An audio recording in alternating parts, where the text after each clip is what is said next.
I'm an alcoholic. And it's grateful. I'm really grateful to be introduced as opposed to being explained. Okay.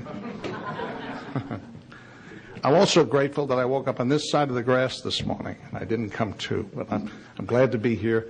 And I want to thank everybody for their message of recovery that I heard from Friday on. I'm truly grateful, and I feel great for listening and being a part of this program.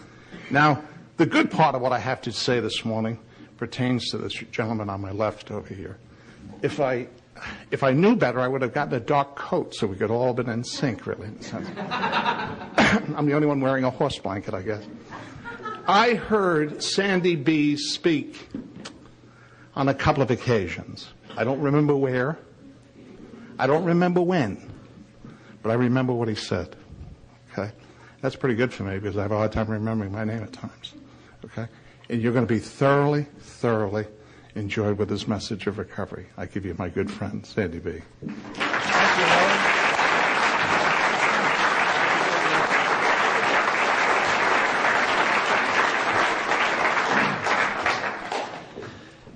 Well, good morning, everybody. My name's Sandy Beach, and I'm an alcoholic. It's been a great weekend. I've enjoyed being here, and I thank the committee for inviting me back. I forget when I was at this roundup before, but it's a pleasure to be here.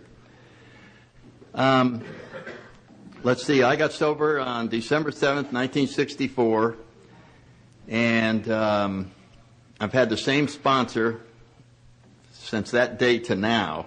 I don't know if that's a record, but that's a long time for two guys to stay alive, you know what I mean? It's just,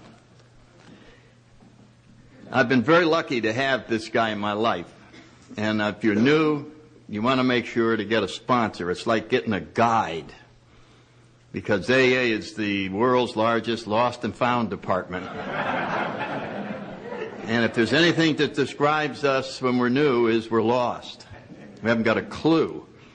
And so it's not like the guides, you know, Bill wrote about this somewhere. It's not like the guides are totally enlightened and have a clear vision of the entire future.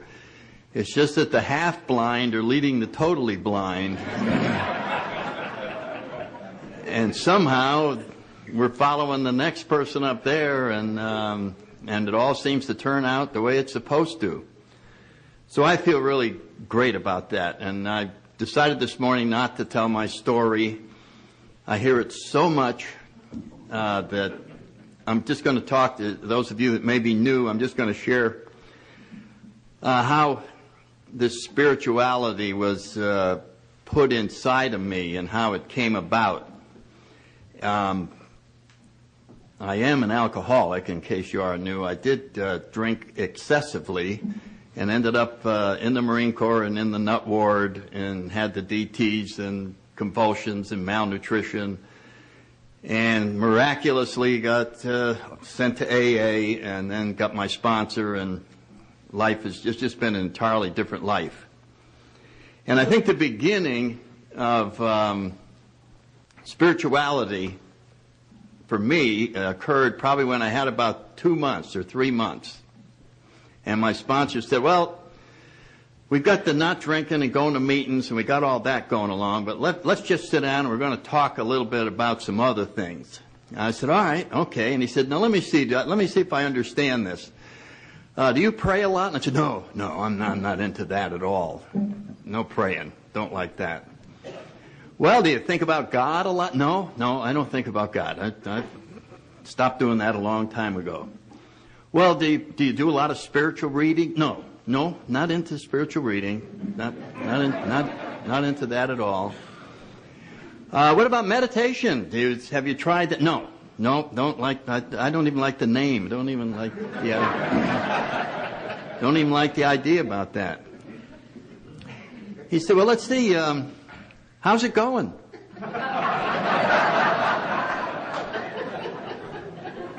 So that's what spirituality is all about.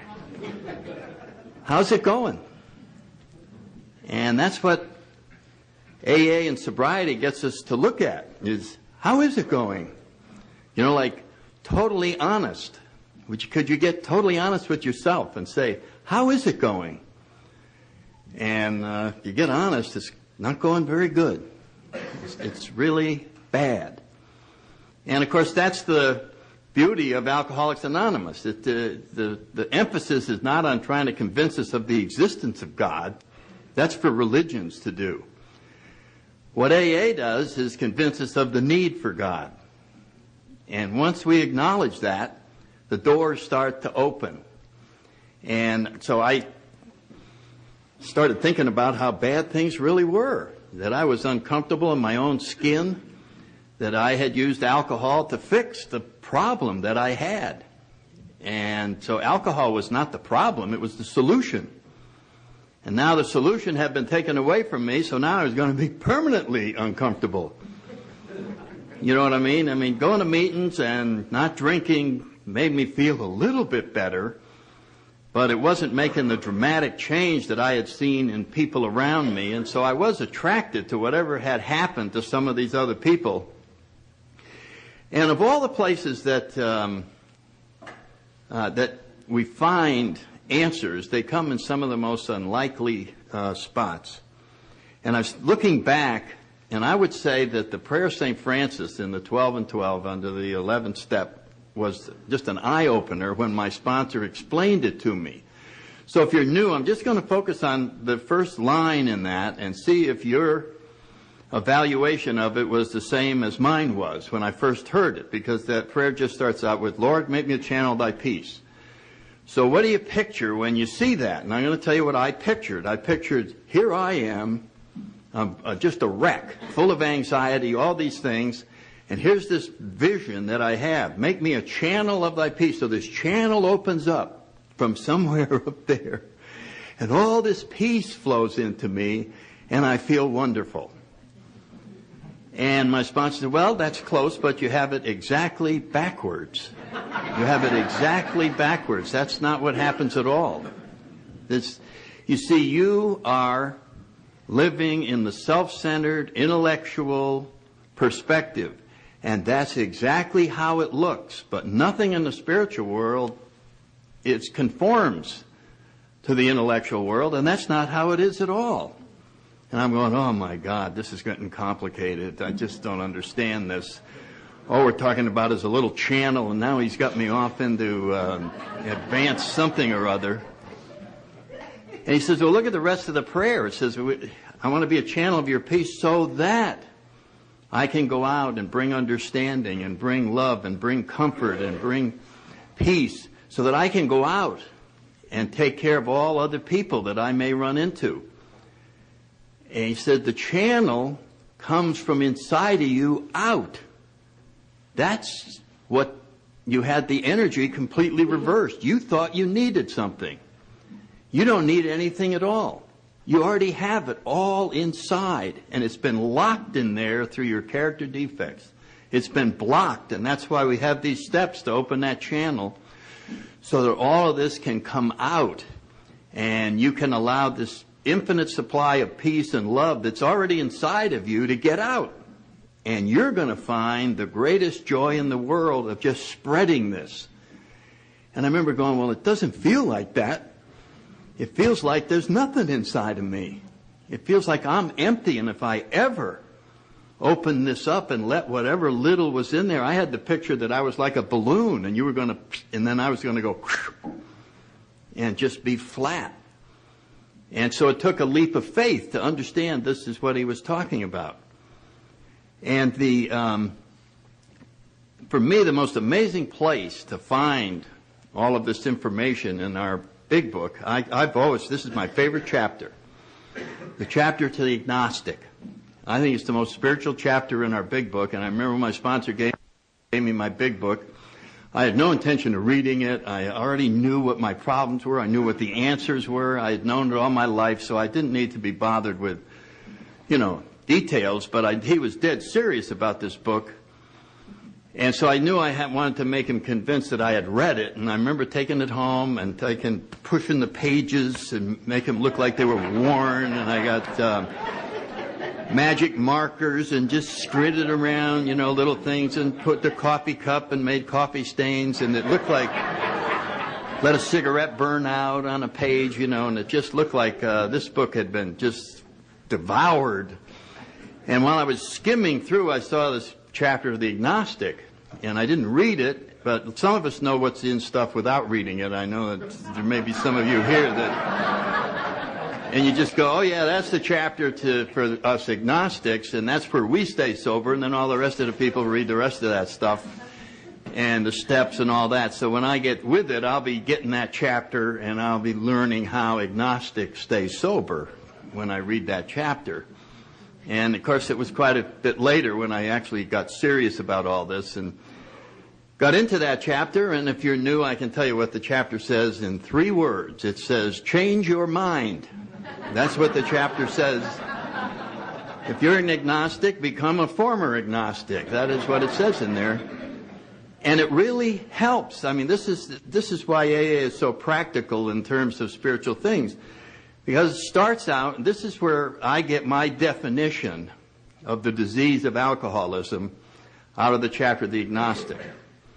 And it says, I don't have it down exactly, but it says something like in the very beginning, if when you drink you have little control over the amount you drink, and if when you try to stop you can't do it for any extended period of time, you may be an alcoholic. Well, everybody fit in. Oh yeah, okay, I got it, that's me. Little control over the amount I drink. And then it goes on to say, if that be the case, you may be suffering from a disease that only a spiritual experience will conquer. Now, there aren't too many medical journals that would show it that way.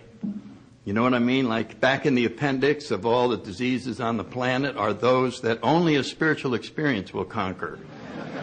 You know what I mean? Don't go to the doctor on this one. This disease is not going to be one that we're going to be working on because only a spiritual experience will conquer this. But that's what we have. So what a disease that is. No medicine, nothing, just a spiritual experience. And so if you're like me, you go, well, I don't believe in spiritual experiences. And then my sponsor goes, next. This only works for somebody who's willing to believe in spiritual experiences. Oh, well, the only way I could get there is to change my mind. And that's really what's going on. In other words, I came in with all these old ideas about me and the world and all this stuff.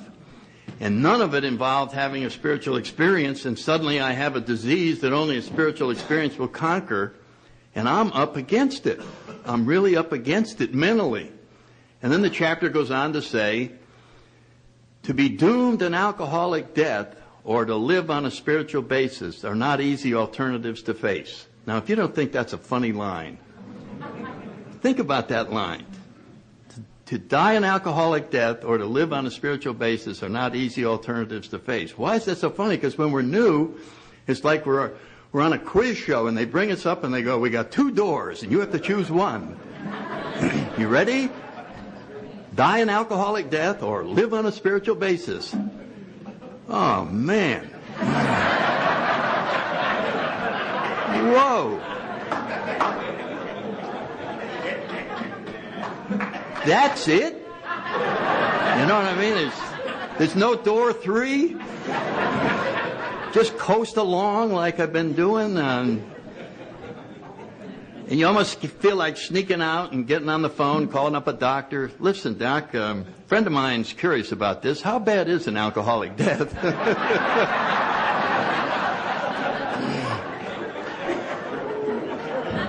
Because I already know what living on a spiritual basis, I've never done it, but man, when I imagine it, because what do I know? So I got to imagine, what would living on a spiritual basis be like?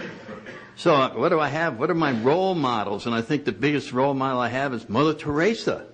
You know what I mean? You can't get beyond that. And I'm going, that's wonderful for her. You know what I mean? But I'm going, I'm going to give all my stuff away and I'm just going to be over in some little poverty place just taking care of people for the rest. It's almost like, what about bowling? I mean, does it have to be that intense? Does it, you know what I mean? I can't get too spiritual. I might give all my stuff away. So I've got to control, I mean, this is the mind trying to come in here, talk about half measures, you know what I mean? Yeah, I'd like to get half spiritual, and and it turns out that there's no half help available. There's no middle ground. You can't get a little bit sober. You can't get a little bit spiritual. And so that's what makes it such a monumental program. And so I'm sitting in there looking at this stuff, like, whoa. And then we start talking about what the bottom really is like if you went back to drinking. And then I go to meetings and I hear people who were willing to go beyond the nut ward and and get sick beyond where I dreamed of ever getting. And as I started realizing this was the only alternative, that if I continued drinking, that was going to happen to me. That was the most spiritual thing I could be doing. And if you're new, that's what you want to focus on, because that will get you in to the open mind that is so necessary. Nobody's going to jump up with the proof of the existence of anything. But if you understand the hopelessness of your situation and the reality that you're powerless over alcohol, we might embrace this alternative. So it's almost like we become spiritual by default. You know what I mean? I wasn't planning on this. I would have never chosen any of this. I'm not that kind of guy who's interested in any of this stuff. I just had a deal. It's just like the mafia made me an offer I couldn't refuse. You know what I mean? It was like, you get spiritual or Guido comes by. And so this almost sounds, like, wow, what a strange way of getting people interested in spiritual principles. But let's face it, that's how we all got interested, whether we admit it or not. It was because the reality of our own nature was explained to us. And it was explained that our problem was lack of power. And so I wrestled with this. And what I wrestled with was not wanting to lose total control over my life. I wanted to become a little spiritual, but keep some bad stuff just to have fun with. You know what I'm talking about? And so when I look at, we started into the 7 deadly sins, and we got to get rid of all of those, and I'm going, okay, pride, get rid of that. I don't want pride. I don't want anything to do with pride. And then I kept going, no, but I'm proud of this. And I always found exceptions. And I remember there was some meeting up in Washington. It was an old group. I mean, this group had been around for a lot of years, and they had, I don't know if you remember the old groups, they used to have like about 50 character defects listed on a big board, and somebody had hand-painted them all. And lo and behold, on that board, there wasn't pride. It was false pride. And I remember reading that, and I said, that's it, false pride. That's bad. But some pride, like my pride, would be all right. And I was in the Marine Corps at the time, and pride, I mean, I tell you, I must have gone 4 years just on the word pride, trying to justify it. And it's, of course, like it says, it's not by accident that it heads the list, because it ends up justifying all the rest of them. Got to have some pride. And so as I examine this, like year after year, I would come up with, well, it certainly must be all right to be proud that my son is a good Little League player. I'm so proud of him out there. But when I got honest, I'll tell you what that word meant. It meant, I want everyone to know that I'm the father of the kid that just hit that home run. And he never would have hit the home run had I not been the father. And you see you giving him a lot of the credit for that home run when it really belongs more over here. You see what I'm saying? It was, the pride always came back to me. And as I moved along a little further, I suddenly realized that I had the wrong word for what I was trying to express. And the correct word was grateful. I'm so grateful that that boy has all that talent, which he got not from me, but from God. So if anybody wants to applaud that home run, give God a big hand, because that's where the credit goes. So it was a question of inventorying and going in. So pride was a hard one to even make a beginning on. Greed. When I first got into AA, I didn't want to hear anything about the steps. I didn't want to hear anything about meetings. I just wanted a loan. I just needed like $2,000. You know what I mean? I saw that as the answer to everything. I had all this, whatever I was worrying me, I just said, if I had $2,000. So I just saw this greed, just the idea of not wanting to take care of myself because there was so much lacking inside of me. I felt this lacking because I was not interested in spirituality. I was not going to understand that I could be filled from the inside out. I saw that I had to get things from out there. And so I just went right through the whole thing. Envy, of course, I remember, everybody, look at that car he's got, and I got this piece of crap, and I can't even afford a battery for it, and I won't be driving it till next Wednesday when I get paid. And you remember all the things that are going on. And then lust. And I remember going, lust? I want to get totally rid of lust? Any of you all just think about that? Like 100% gone? Does that worry you at all? I mean, or am I the only one? I mean, is that zero lust, right? Zero. I don't think we want that. I think what we want, you know how Bill writes in the 12 and 12, we just don't want it to be enough so that we're raping people. But they got to have some of that energy going on. In other words, no concept of what we were talking about in the sexuality area. Gluttony. I'm too skinny, so I could skip that one. That was one of the ones I could just go by. But procrastination, being lazy. I'd love to just not do anything. When I retired, it took me 1 minute to get adjusted to it. It just was like, whoa. I'm so glad to not even say the word work anymore. I love just, I think I'll take another nap. Boom. But it just came natural. So what I'm saying is I just found, as I went through anything that you presented to me, I qualified it and moved it down. I certainly don't want to get rid of all of anything, but I want to become better than I am. You know what I'm saying? Does anybody rate this? I don't want to become a saint. I just want to be thought of as a saint.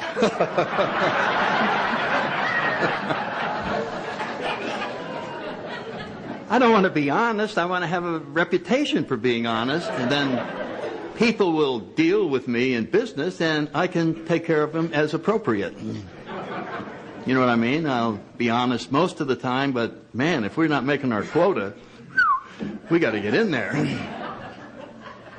So this is the spiritual dilemma. If you're new, you're probably going, man, this sounds difficult. Well, it is. It's very difficult. It constantly involves changing our mind, changing what we set up for ourselves as an ideal, because these ideals are very limited, and it's a struggle that's just gone on and on. Now, I was thinking about how this all got started, and I always like to give credit to Dr. Young. And if you all remember the AA's origins, it really started when Roland Hazard, the millionaire from Rhode Island, alcoholic, ended up probably going to lose the family business, which had been there forever, and tried everything the United States had to offer, and somebody finally came up with the idea that Carl Jung in Switzerland was the last chance for this young man to possibly save his life. And he went over there and spent a year seeing Dr. Young. And at the end of the year, Dr. Young said, I've done everything, excuse me, that I can for you. You understand the situation. If you keep on drinking, you're going to end up in a sanitarium for life. And he said, I understand that. I understand that. So I think I've made all the changes I can in your personality. Good luck. We'll see you later. And Roland left and got as far as Paris, where someone asked him the wrong question. They said, would you like a drink? He said, yes, I'd love a drink. And he's drunk again. And he came back to Dr. Young after some drinking, and again in total despair, and said, look what happened to me. And this is when Dr. Young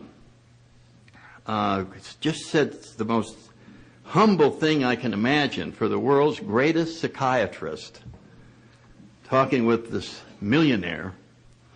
And he said to him, there's nothing I can do for you. And whenever I see that, I think about the end of our readings in chapter 5, when it said, no human power could have relieved our alcoholism. And certainly Dr. Young symbolized the epitome of human power that was available at that time. And here was the absolute zenith of what could be done by mankind, and it looked this alcoholic straight in the eye and said, there's nothing I can do for you. It was the ultimate first step. Do you understand powerless now, Roland? And it hit him like a ton of bricks that, oh my God, it's over for me. And Dr. Young said, now I have heard of some cases like yours where people have gone and sought a spiritual experience and they have recovered. So I would suggest to you that you go out and look for some sort of a spiritual experience. And Roland did. And he found the Oxford movement. Oh, thanks, Dan. 1 second.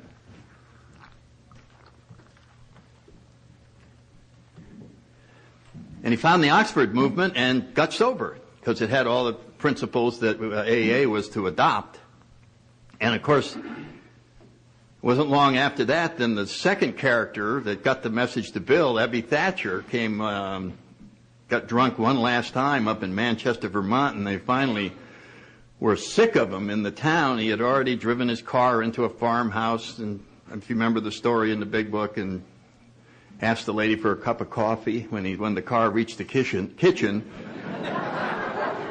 And then he went out and was going to paint his house. You know, his family disowned him and gave him the summer home, and he's like all us alcoholics, he said, oh my God, I've got to do something constructive. I'm going to paint my house. It's a huge house. So he bought some paint and ladders and brushes and got out there, got about 10 square feet painted, and then sat down to admire the work that he had done. He said, sort of got a little beach chair and sat out in front and sort of imagined all the rest of the house painted, you know, and having a few drinks, and some birds came by and crapped on the paint. And it just infuriated him, and he went in and got a couple shotguns and sat out there waiting for birds to come by. Boom, you know, and the people in the neighborhood thought a war was starting, and it's just Ebby over there blasting away. And so he gets in front of the judge, and the judge says, I'm going to have to do something with you. And he said, well, maybe I could call somebody.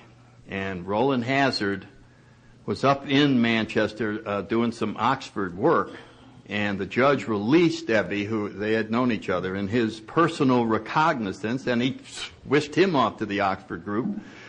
And not too many months later, Ebby thought about Bill Wilson and went and said to him, Bill, I found something. You ought to come and check it out. And Bill checked it out, and the rest is history. So many years later, Bill realized that he had never closed the loop with Dr. Young. And so he wrote him a letter and said, you may not realize this, but you saw a patient named Roland Hazard, and this is what happened as a result of what you told him, that you could do nothing, that he should seek this spiritual answer. And he did, and now we have found AA, and we consider that you are one of the founding energies of the Fellowship of Alcoholics Anonymous. We're very grateful. And he wrote the letter shortly before Dr. Young died. And Dr. Young got to write back. In the grapevine, you'll see this exchange of letters every so often between Bill and Dr. Young. And basically, Dr. Young said, geez, I've often wondered what happened to Mr. Hazard. Back then, when he came to see me, probably in the late 20s, early 30s, he said it wasn't safe for a psychiatrist like me to professionally talk about God, because the rest of the psychiatrists would laugh at me. But Young was very spiritual. If you've read any of his stuff with the symbols and all of the things, he was very much into spirituality and God being the center of everything. But he said, I couldn't really say that back then. Now I can talk more freely about it, and that's what I wanted for Roland, because I knew that this is what was his answer. Because I've since looked at a lot of alcoholics, and I have concluded that one of the things alcoholics have is an inordinate longing for God. Now think about that as the disease of alcoholism. That the real problem us alcoholics have, and we don't know it, is that we miss God a lot. Only we don't know that's what our problem is. We know that we're just constantly restless, irritable, and discontent, and we use our intellect and we look at it and we go, you're not going to see that we're missing God, that God is missing in our lives. It's just that money must be it. We've got to find something to relieve this freaking thing that's always nagging me. It was always there. Something was missing. I just don't feel right like other people. And so I'm struggling in the material world to fix that underlying problem, and nothing would fix it until I found alcohol. And alcohol is the closest thing to spirituality that I think you can get.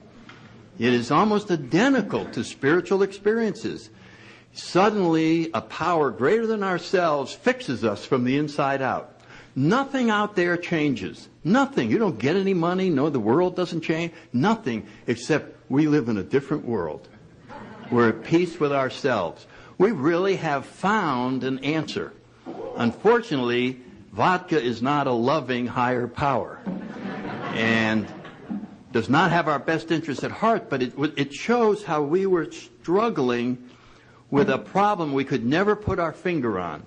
And no matter what we did to try and relieve this problem, it wouldn't go away.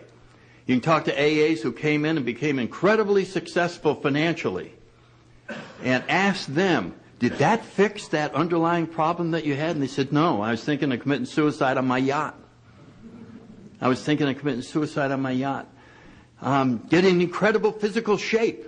Become workout addicts. And then you just stand there in front of the mirror just going, it ain't gone. It's still there.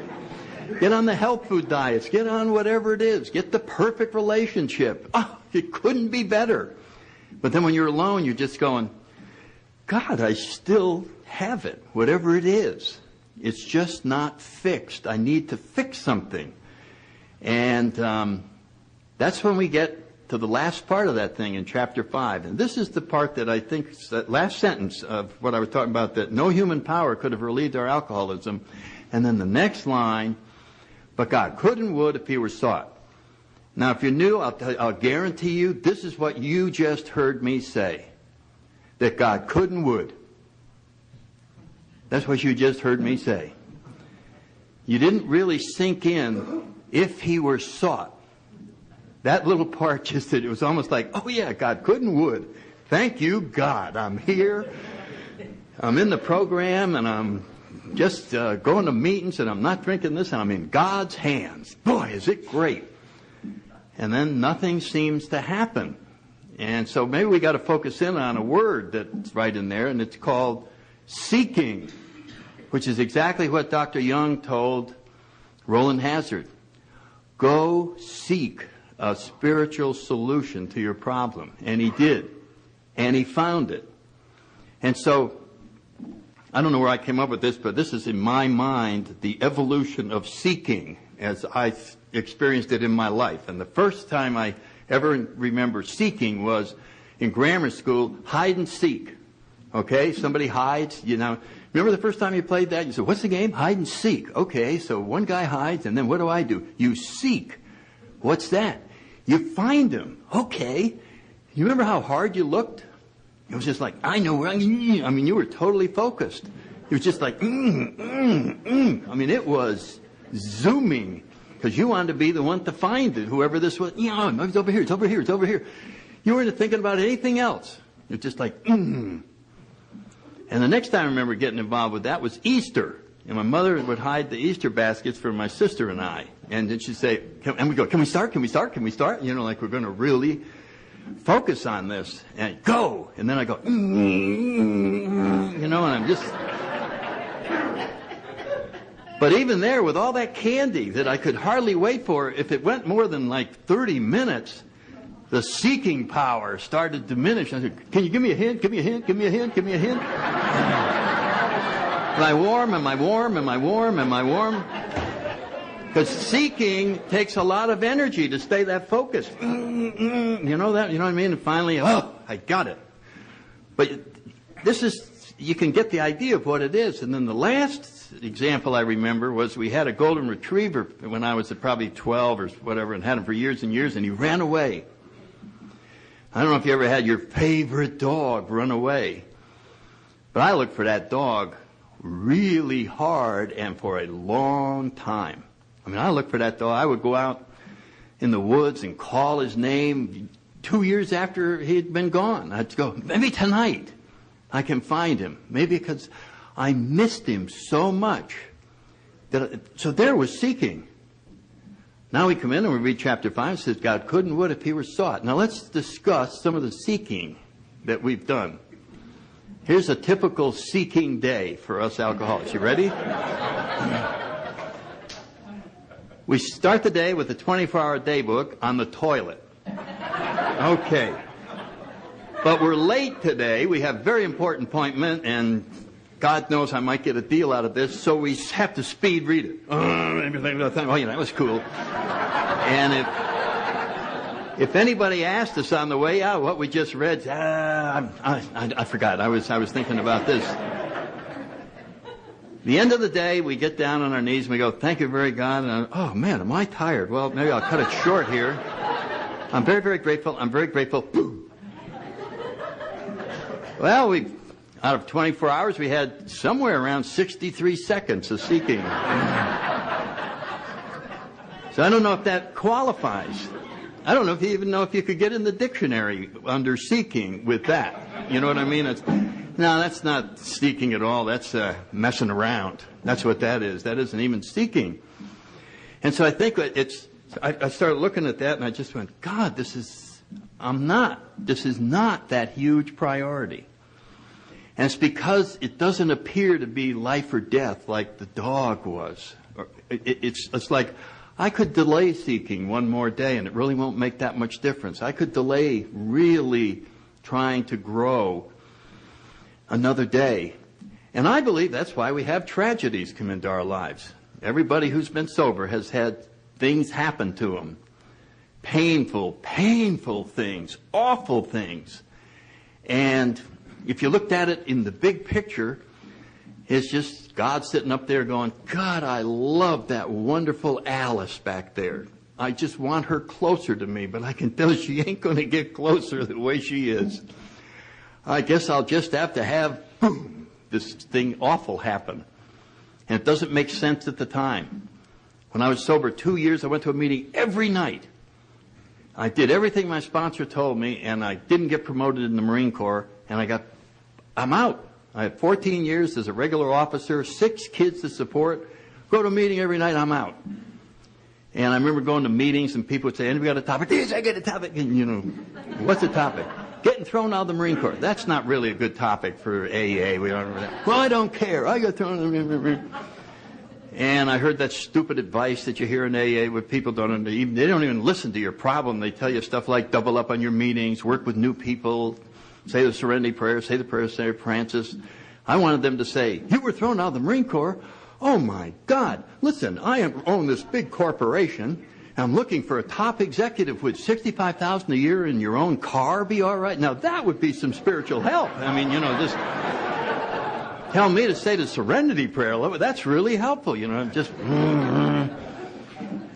I had this huge resentment, and 3 months after I was out, I was in a lot of pain, and I was just thinking about how unfair this was, and what about God and all that. And there was a little story in the Washington Post about page 5, a paragraph about that big. It said, Marine Corps instruction team killed in Denver in plane crash. And that was my team. And if I had been promoted like I wanted, I would have been on the plane, and that would have been it. And I remember realizing when I read that God knew I read it. I'd just been complaining to God like mad. And I knew that He knew that I read it because He knows everything. And I felt awkward, to say the least. You know what I'm saying?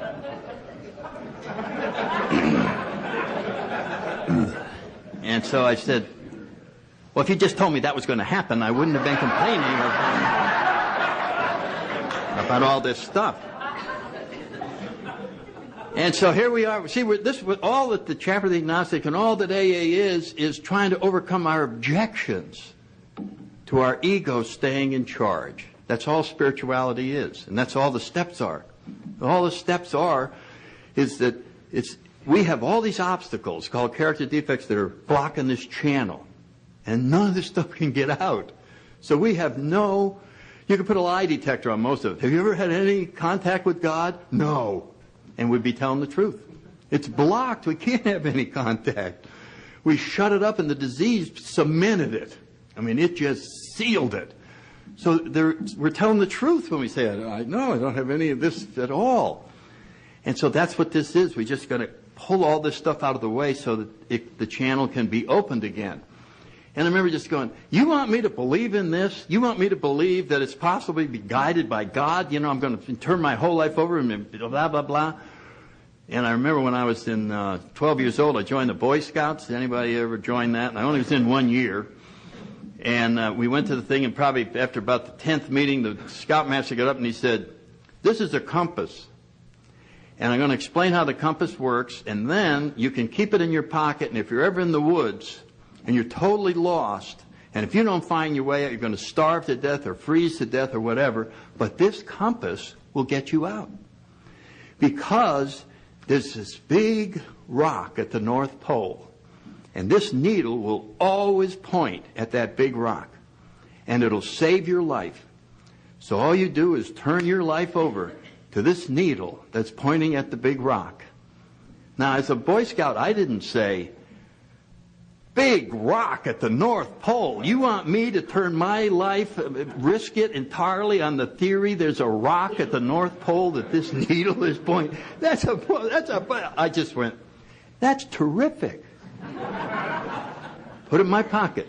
I was now ready to risk my life that this needle pointed there. And then later on in the Marine Corps, when I got in flight school, and we're going through all the different things, and they said, now we're going to go to instrument training. Oh, great, great. And here's the deal. We have this little radio station on the end of the runway, and it sends an invisible radio beam up to your plane. And if you dial this little thing in and listen, and you hear the A and the N and the steady beam, you could come down right between these two huge mountains without hitting them, and you will end up right on the end of the runway. And I didn't say to myself, are you kidding? You want me to believe that a little beeping thing down there is going to make me miss the mountains? I'm going to go up and put my life on. No, I just said, isn't that wonderful? Beep, beep, beep, beep, beep, beep. And we just come down. Right down there, and there's a damn runway right at the end of the thing. Boom. Then I come in here and you go, you know, there's this wonderful supreme being at the center of the universe. And if you will follow these steps, you will establish contact and be guided by this incredible supreme being. And I'm going, you got to be kidding. I'm going to turn my... What do you think I am, a sucker? You want me to believe that? Well, see, I never would have believed it because there's no proof. I've heard the rest of you, so I had to take your word for it. But it all comes back to, I have a disease that only a spiritual experience can conquer. And so I came into this thing and I finally gave in. And I just said, okay, what's the deal? Let's go. I'm in. And when I said I was in, that started the whole deal. Now I'm in.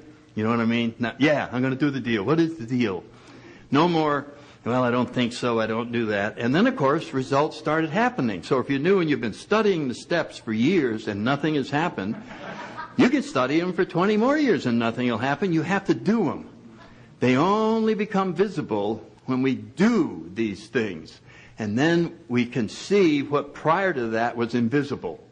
It only becomes visible through action. And then you actually see the transformation in your own life. And you start seeing a different world out there. Just like alcohol made it a different world. Spirituality, the power of this higher power, makes people look more friendly. Makes the world a more comfortable place and makes you equal to everybody else. That's the power that is missing when we're just trying to go out there by ourselves. The bottom line, when I look back on everything that I've learned in AA, goes, this is my favorite place to go, and I'm going to spend the last few minutes on this, It's in the 12 and 12 under the 10th step. And it's how to live one day at a time. That's what this is all about. So when we finally clear up the wreckage of the past and we've done all of the surrendering and inventorying that we can, we're now ready to get the big reward, because that's all of spirituality is learn how to live in the now and let everything sit over here and just be focused. And the 10th step is where it's all done. And so here's this little sentence in there, that axiom, that if you're disturbed, no matter what the cause, there's something wrong with you. That doesn't sound like a lot of wisdom.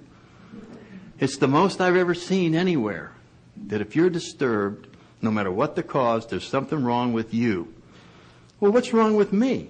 I'm disturbed. That's what's wrong with me. That's what's wrong with me. Someone did something outrageous, absolutely unjustified. Everyone would agree it was unjustified. So I deserve to be disturbed. You understand what we've just said? I deserve to go to jail and stay there. I have sentenced myself to being disturbed because my ego wants something. And I've just shut myself off from God. As soon as I slam down disturbance, I'm on my own. You want to be disturbed, God says? Go do it, but you're going to do that alone. So now it's just me against the world. I don't even have my higher power anymore. So when I'm disturbed. So what is it saying? It says we've got to have a way to get undisturbed.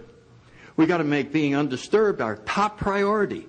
And as you start through the day, anytime you get undisturbed, time out and get if you get disturbed, get undisturbed again. And there's millions of ways to do it. Just stop. Get out the little Serenity prayer card. Read that a couple of times. Call the sponsor. Whew, thank you. Now move forward. It's almost like you're not allowed to advance in a disturbed fashion. Because anytime you advance in a disturbed fashion, you do things you have to make amends for later on. And you treat people badly. You got disturbed legitimately. Somebody goes, oh, look what they did. So you go into the dry cleaning place and take it out on the lady in there. Where the hell's the suit? You know what I mean? And then she retaliates, and then you do the same thing in the supermarket. You do the same thing wherever else you're going, and you get home and you go, the world is filled with cranky people. I can't stand it out there. We have no idea that we did that to all the people out there. This was brought home in spades to me by my sister, who now has 25 years in AA, when my parents... They're both passed away now, but some years ago they were having their 50th wedding anniversary. She's planning the party up in Connecticut, and I'm going to go, and she's calling me, blah, blah, blah, and then she said, and we're going to invite Uncle John. I went, oh, God, Sue, don't invite Uncle John. We're trying to have a happy family get-together. God, please, is there any way we can not invite him? He's just so obnoxious and abrasive and all this. And she said, oh, he only does that when you're around. I went, what? Oh, no, everybody loves him. He's great. He's a wonderful guy. And I went, that couldn't be possible. You know what I mean? But she had a lot of years at the time, and so I said, okay, I'm going to trust her. I'm going to say he is a great guy. So I'm going to just pretend he's a great guy. And so when I saw him, I ran up and I just went, hey, Uncle John, how you doing? I'm so glad to see you. And I think it just blew his mind. He went, well, I'm so glad to see you. And he was a great guy. You know what I'm talking about? It was... I must have had some other idea and just, brought out the worst in him. And that's what us alcoholics have the power to do, is to bring out the worst in people. And then we come home at night and complain about the world that we live in, and we don't see our role in it at all. So it all comes back to never do anything when you're disturbed. Now, in other words, pick a day next week and make it Undisturbed Thursday. I may not get anything else done, but I'm not going to get disturbed. I'm going to go out and I'm going to let everybody be wrong. Go ahead. Hey, you want to drive that way? It's free driving day. You just go. I don't care. I'm backing off 3 car lanes. You just drive any damn way you want. I'm not into this. Because I'm going to go through without being disturbed. I'm just not going to be disturbed. Well, what happens when we go through a day like that? We have so much more energy than we normally have. We are so close to our intuitive, creative side that answers just flow in to problems. We're just, it's so easy to make decisions when you're not disturbed. we're in touch with our spiritual side. When we're undisturbed, we are allowing God to flow through us and guide us in our thinking and our actions, and we're treating people in such a loving fashion that they're loving us back. We come home at night, we just go, man, I ran into the greatest people today. It was just amazing, the people that I ran into. And so when you look at that in the 10th step, it just said, now how can we stay undisturbed? Well, it suggests the spot check inventory, but there was the 4 points: the honest analysis of what's wrong, really be honest, what's going on here? Is it my role or was it them? If we decide that the blame belongs somewhere else, we forgive them. If we decide it's our fault, we make an amend. And a top priority is self-restraint in the very beginning. And that's what we talk about. Go out of the house in the morning with a 10-second cushion. Let anybody do what they want. And if we get disturbed, we allow 10 seconds to go by so we can get absolutely furious and then come back down before we do anything. And this, to me, is just one of the great spiritual things that I've picked out of living a day at a time, is if I'm undisturbed, I treat other people like God's children, and they treat me back, and I come home at the end of the day, and I go, what a great day. And it all was because of the priorities that I put in my life. And the last thing that I was going to talk about was forgiveness, because my ego sets limits on that. Yeah, I can forgive up to a limit, You know what I mean? But sometimes people go over the line. They shouldn't be forgiven. It's almost like that's going to hurt them.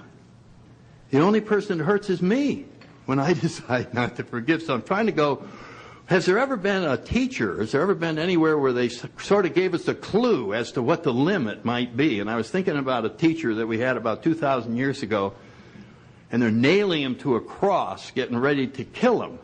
And he said, forgive them. They know not what they do.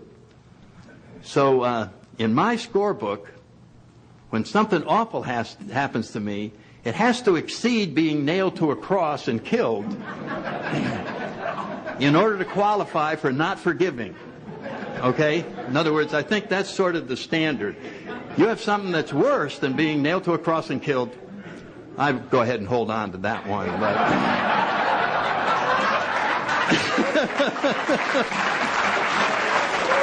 You follow what I'm saying? It's all ego. There's a wonderful reading in the May 3rd, it was just in May 3rd in that little 24-hour day book about forgiveness. And it's talking about, you're having a hard time forgiving, you had time to forgive, forget about trying to forgive anybody. You got to get rid of self. You've got to get rid of self. You know the prayer of St. Francis, we have to kill self. We have to kill this ego. We got to get rid of this self-centered part of us. And as we work on that, by applying our principles, talking to our sponsors, praying, meditating, whatever it takes, if we can reduce that self down to a nothingness, we will find there's nothing inside of us that remembers the injury. Because the only part that was hurt, the self, is gone. And we're free. We're free. So it's always a test of our self gets hurt, and that's not who we are. That isn't us at all. We're the person behind all that. And to me, that's what spirituality is the willingness to take this journey with the hope that we will finally solve that fundamental disease, dis-ease, that has been inside of us all along, that Carl Jung suggested. We just missed God a lot. And part of us is dying to get back in contact. We're just dying to get back so that we have this channel so open that all of our needs are being taken care of from the inside. And therefore, we don't need anything from the world. So we can just let it go. We can just have a wonderful time and see where we can be useful. Useful is, we just have that throughout our literature. Make me useful. And so it's a question of giving God all the credit, just becoming an instrument. Instead of trying to be as huge as we can be, we try to be as small as we can be. Remember what a big shot we wanted to be? Well, we are creating a vessel to go through the sea of life. And when you design an ego-centered vessel, You have created a boat that's about 120 feet wide, 15 feet deep, and you're pushing it through. And when we can become selfless, we can go right through a screen door. In other words, there's nothing that can hit our ego because we've made it so small. So anything can happen. The only pain that human beings experience is not getting their way. There is no other pain. I'm just not getting my way. And the program suggests, well, don't have a way. Then nothing can go against your way. You remember that? And then the 12 and 12 says, well, I'll be the hole in the donut. No, I won't. I'll be an instrument of thy peace. I'll be an instrument. I don't have to be anything because I'm everything from the inside out. And if you're new, this is my wish for you, that you just try this. And the reason you should try it, because everything else is so awful. That's why you try it. That's why you try it. You don't try it because you believe me or anybody else. You're tired of everything the way it is. So surrender your will into this path. Get a guide. Follow it down. And the path isn't going to go out there. It's going to go in here. And we're going to open you up so that you can see what a magnificent person you are. That's AA's present to you, is you. And when you arrive here, the wrappings around you are pretty lousy. It's not like the best wrapping paper in the world. It's pretty smelly and it's not too good. And you don't really think you ought to open it because it looks like it's going to be a pretty bad present. And you don't want to look in there. But the program forces you to get away the artificial exteriors, get rid of all of that stuff, and see what's really in there. You are going to love yourself. You've never seen yourself in all your magnificence. You've never seen what a loving, caring person you are. It's been trapped. All these crazy ideas that you heard that are just baloney are preventing you from carrying out what you want to do, which is to help the next person and just be an instrument of God's grace in this world. It is the greatest life, and we struggle every day with our egos to get close to it, and that's why AA is so much fun. Thank you all very much. God bless everybody.